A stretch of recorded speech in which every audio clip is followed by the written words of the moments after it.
All right, welcome in. I'm the Kodiak, and today I'm here to talk about how the Denver Broncos are going to try to beat the New Orleans Saints going into their matchup on Thursday Night Football. But before I get into that, leave a like if you enjoy, subscribe if you're not already.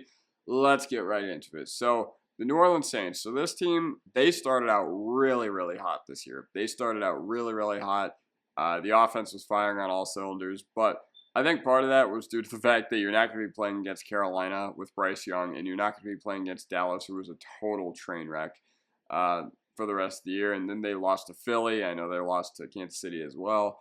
And they also just lost to Tampa Bay this past weekend, and they gave up 51 points. So going over the Saints, the offensive DVOA, they're fourth in the NFL. And like I said, it's just heavily inflated by the first 2 weeks. Their offense still looked good this past week against Tampa Bay, but ultimately fourth in the league. I just don't think that's where they're going to be, especially because they are going to be without Derek Carr. They're potentially going to be without Rashid Shaheed and Chris Olave in this matchup as well. So the defensive DVOA for the Saints is 16th. I honestly thought it was going to be a lot higher because Dennis Allen usually tends to be a pretty good defensive mind, but that just hasn't been the case this year. The Saints have gotten completely run over in the run game, and hopefully the Broncos can channel some of that as well. Saints, 27.8 offensive points per game. Defensive points per game, not as good.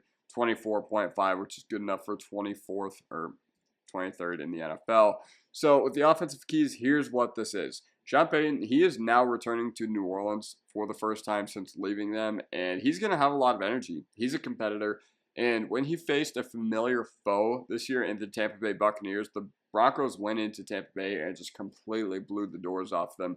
So I expect Sean Payton to channel some of that competitive spirit, and I expect that to be running throughout the building this upcoming week. I mean, we already know that he's a hyper-competitive game, but I think that's the advantage of having a guy like Sean Payton, especially because the Broncos are going to be playing the NFC South this year. Not only do you get his old team, but you get teams that he spent years just terrorizing with Drew Brees. So he's going to have a lot of energy. I don't know if they're going to boo him. I expect them to because he's an opponent. Matt Stafford got booed in Detroit last year. So ultimately, it's just a game. I expect there to be some, some angry Saints fans on social media being like, why'd you boo this guy? But ultimately, it's the NFL. It's a week-to-week game. And, based on how he left and he didn't stick around for the downturn, I don't necessarily blame any Saints fan that holds ill will towards him. But what the Broncos have to do, what Sean Payton has to do, is they have to get off to a much faster start than they have over the first two games. Just wasn't good enough in the first half against the Raiders. Just wasn't good enough in the first half against the Chargers. And that's kind of been an issue all year besides the Tampa Bay game. And part of that is due to the fact that they just really, once the first quarter started, they really haven't gotten a lot going. I don't know if they need to prepare something in practice. I don't know if it's part of the way they're scheming up stuff. I don't know if they just changed their approach dramatically and drastically in the second half. But one of the other things that needs to happen is Javonte Williams. He is going to be your key to this game because the Saints, they are going to come into this game as a very, very tired defense. They have had 159 plays that ran against them the past two games. They had a Monday night game in Kansas City, so that was a late night for them when they got in early Tuesday morning. And then, so you had a week shorter to prepare for the Tampa Bay Buccaneers. And then you had a divisional game. And now you get 3-4 games to prepare on Thursday Night Football for the Denver Broncos. And so you need to use the Saints fatigue against them. That's also a pretty old defense. You have guys that are getting up there in age, like Cam Jordan and just a lot of other guys who are integral pieces of that defense. DeMario Davis is also really, really old. Lattimore's not like geriatric yet. But either way, this is an older defense, so you need to use the Saints fatigue against them. And I think that's something that the Broncos will know that they have to do. And just based on all the self-scouting throughout the building, I think that's something that the Broncos are going to figure out that they're going to have to accomplish if they want to beat the Saints on Thursday Night Football. Honestly, I don't think this is going to be a Bo Nix game. I think this is a get-right game for your running offense, if anything. Get Javonte Williams the rock. Hopefully we can see some old Javonte. Hopefully we can see some of what we saw against the Raiders in Javonte Williams. Hopefully we can see him run over some dudes. Hopefully we can see Jaleel McLaughlin rip off a nice little 20, 30-yard gain early on. That would be huge for the offense to get going in that sort of way. And lastly, you need to figure out what the Buccaneers did specifically, and you need to I would study that some more. I would literally pull Tampa Bay's game plan and offensive install from this past week, I would put that in the playbook, and I would just be like, all right, we're just running everything they did. Granted, the Broncos don't have the same personnel as the Buccaneers.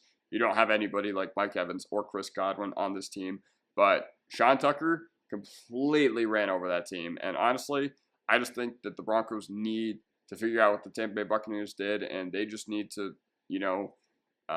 figure out how to use that to their advantage. So defensively, there is no excuse, not only for this team not to win, but for the Broncos to just have an absolute haymaker of a defensive day, especially after what you did against the Chargers. The defense, they showed up too little too late against the Chargers. The third down defense wasn't good. The blitzing defense was bad. It just wasn't good. But, you're not going to be playing against Justin Herbert this game. You're also not going to be playing against, as good of an offensive mind as Greg Roman. And honestly, with no Derek Carr, no Chris Olave, probably, and potentially no Rashid Shaheed, which that could be big for special teams too. The offensive line has been a wreck all year for the Saints, and there is no excuse to not just beat the brakes off these guys. Sure, you have to contain Alvin Kamara, and I do hope that Vance Joseph is using these 3 or 4 days that they just had, or that they have to prepare against the Saints. I hope he's using that to tuning up the run defense. I hope that Malcolm Roach can have a good homecoming. And honestly, with Spencer Rattler being as young as he is, I'm looking forward to Vance Joseph disguising the blitz and disguising the coverages that the Broncos need to be running throughout this entire game. Now, they need to figure out a way to overcome the Patrick Surtain injury. They need big performances from Moss and McMillan.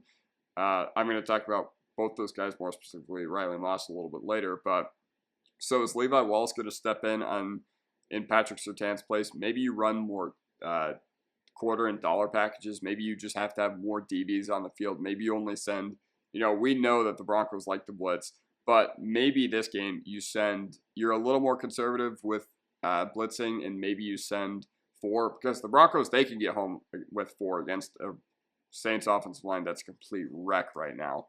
And yeah, so offensively, our player to watch is Troy Franklin. So there's still no Josh Reynolds, so that obviously bumps up Troy Franklin on the depth chart. But he was a big part of why the Broncos were finally able to move the ball in the second half against the Chargers. And can he earn an 80-90% snap share? I hope so. I really look forward to seeing what he can do now that his role in the offense is kind of starting to increase week over week. Obviously, he had that bad drop against the Raiders in week 5, but week 6, he was a big part of why the Broncos actually kind of had a chance to win. I knew it was always a long shot, but I felt like the Broncos, they weren't dead in the water until really, really late in the game. But you just need your dynamic players out there to help Nix. I'm tired of seeing LJ Humphrey run 20 routes a game. I'm tired of seeing our tight ends that don't do anything. I'm tired of seeing them be a mainstay of our passing game. Let's look forward to seeing how he continues his momentum from the Charger game. Marvin Mims too. I mean, we've been waiting for Marvin Mims to become a piece of this offense for, it feels like, weeks and weeks, dating back to last year. But yeah, maybe we see Bo Nix shot to Marvin Mims. Hey, I wouldn't be opposed. I wouldn't be opposed to that at all. But our defensive player to watch, it's Riley Moss. So he was beat a couple times on third down against the Chargers, and he is now a full time to prepare for being the team's cornerback 1 on the week. He said it in the post-game presser. He said that it felt like there was this dark cloud cast over the Denver defense once Patrick Surtain did go out after the first play of the game, and obviously that's just not good enough. Now, what's been really good this year is the pass defense, but the run defense needs some tuning. That being said, Riley Moss is going to be a big part of when the Saints have to throw the ball. He's going to be a big part of making sure that, the Broncos defense can contain their assignments, because it's his time to shine after the secondary had a bad week. Moss got dusted a couple times on third down. Jaquan McMillan had a really, really bad game. Easily his worst game since he became a mainstay of the defense. But Rattler, he is starting his second, I put in the notes that he is a first-time NFL quarterback, but he's starting his second game, and he was a 5th-round pick. And honestly, I thought he was a pretty decent prospect, but this is still a get-right game for the whole defense, because there is no excuse to not go in there and not sack Rattler 4 or 5 times. Even I'd take 3. I'd even take 3. But it's the first primetime game for Riley Moss, and Riley Moss has had an exceptional season. he's starting to get some national attention. He was talked about after the Raider game by guys on Pat McAfee. He's been talked about by PFF ad nauseum. I think he's PFF's, one of their top 15 corners in the NFL so far this year. So it's going to be great seeing what he can do on primetime. And this is an underrated part of primetime is some teams that haven't had a primetime game yet, you get to kind of see what the storylines have been for their season. And I would love Riley Moss to have a huge game this week. But yeah, so ultimately, that's what we need to do to defeat the New Orleans Saints. Let me know what you guys think in the comment section down below. Let me know any predictions you have, and I'll see you guys next time. Peace.